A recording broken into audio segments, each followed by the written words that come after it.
we're going to solve system of 3 by 3 equations. That means 3 equations, 3 unknowns. This will take you a little bit of work, but you are going to have to be organized and be able to follow your steps through. Very first thing that you want to do is you want to number all of your equations, just as a 1, 2, 3. Because you're going to use a group of 2 to end up, you're going to use 2 groups of 2 so that you can end up with 2 equations, 2 unknowns, and then solve for that. I just want to scan through, and I want to look at each one of my variables. If I scan through my x's, they are all positive. I do have one with a coefficient of 1, so that's a doable one. I do my y's. Well, my y's are looking like that might be a better section for me to work with, because I have one that has a positive 1, and the other 2 have negatives. So I might work with those 2 first. So let's get 2 equations with 3 unknowns. Let me get rid of this 1 here too. Very first thing I'm going to do is I'm going to take my equation 1 and I'm going to take my equation 2. I'm going to write 1 and 2. I'm going to rewrite those down. X minus 3y plus 5z is equal to a negative 14. The next equation that I have is 2x plus y minus 6z is equal to 20. Now I'm going to go with trying to get rid of my y variable. And if I get rid of my y variable, I can add them up if they're both the same. So all I'm going to do for my bottom equation is I'm going to multiply everything through by 3. I kind of do it a little bit differently than everyone else. So my classes, I've kind of taught them to do off to the side. My first equation is not going to change. It's going to be x minus 3y plus 5z, is equal to a negative 14. But my second equation does change. It becomes 6x plus 3y minus 18z is equal to 60. Big number, but don't worry, because everything should start to straighten itself out as we keep going. Now what I'm going to do is I'm just going to add down. I have x plus 6x. That gives me a 7x. Pretty nice. I have negative 3y plus 3y. That cancels out, which is really nice. And then I have 5z minus 18z. Let's see, 5. That's going to be a negative 13z. And then I have a negative 14 plus 60 is going to be a 46, I believe. Let's see, 6, 10, carry the 1, 4, 5, 6. Yeah. This equation right here is very important. I'm going to number this equation number 4. Okay? So those are my first 2 equations that I worked with. I used 2 equations to end up with one that has 2 equations, 2 unknowns. Now I'm going to go back to my original first 3, and I'm going to take another group of 2. It cannot be the same ones. So in this case, I'm going to look at my equation 2 and my equation 3 and write those down. So as I come down here, I'm going to take equation 2 and 3.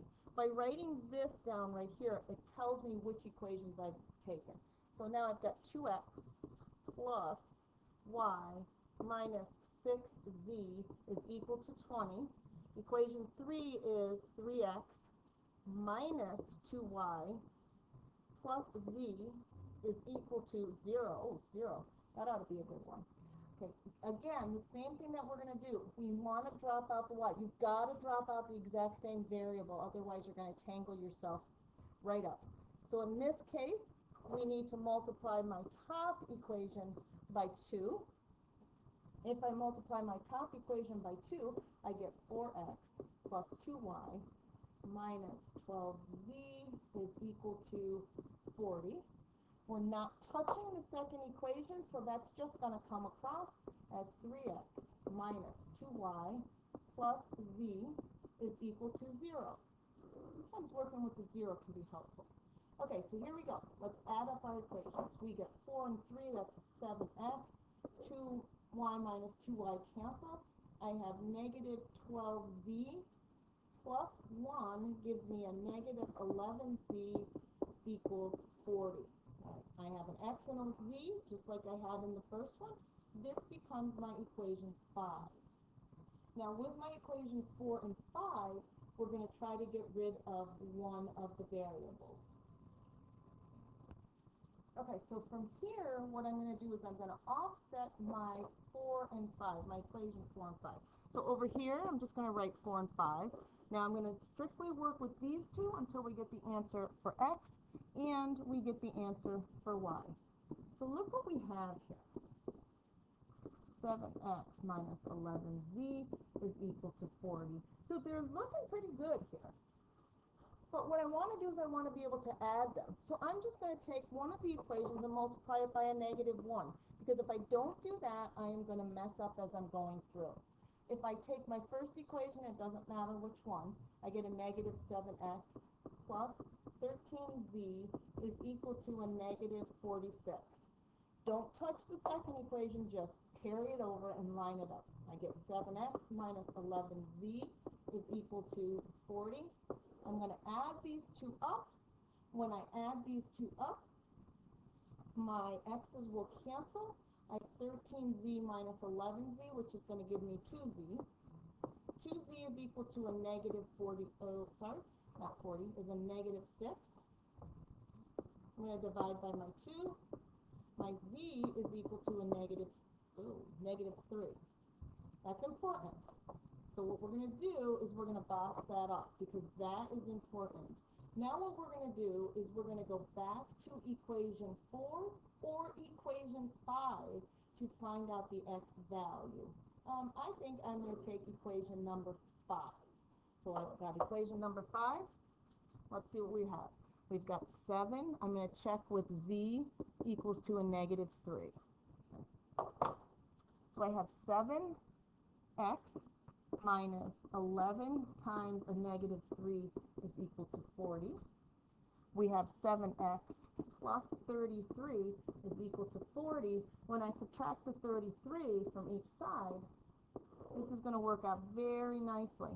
I get 7x is equal to 7. How much nicer can that be at this point? So then we divide by 7, our x is equal to 1. Again, a very important number. Let's box that one in. Okay? So now we've taken equation 4 and 5 and we've gotten x is equal to 1 and y is equal to z. Now what we need to do is we need to go all the way back up to the very beginning and take a look at one of these very first equations that we want to work with. We have x and we have y and z and x. I'm going to take equation number 1. Careful, because I got to write it all the way down here. So now I have x is equal to 1, and I have z is equal to a negative 3. We're going to use equation number 1 to find out the last variable. So equation number 1 is this. It's x minus 3y plus 5z is equal to a negative 14. Okay, let's substitute in what we have. We have 1. I have a 1 here, minus 3y plus 5 times a negative 3 equals a negative 14. You can use any one of your equations. It doesn't matter. Right, so we have 1 minus 3y minus 15 is equal to negative 14. Okay, looking good. We have a combined like term, so we get a negative 14 minus 3y is equal to a minus 14. Got to add 14 to each side. Can you see what's happening? I'm going to add 14 to each side. We are going to get negative 3y is equal to, guess what, 0? I divide by a negative 3, I get y is equal to 0. Now, I'm not going to take the time, but you really need to check into equations. So check the x, y, and z values in the other equations, because they may work in this one, but you made a mistake. So in this case, your answer is x is equal to 1, my y is equal to 0, and my z is equal to a negative 3. Remember, this is a point in a plane, so it's 1 comma 0 comma negative 3.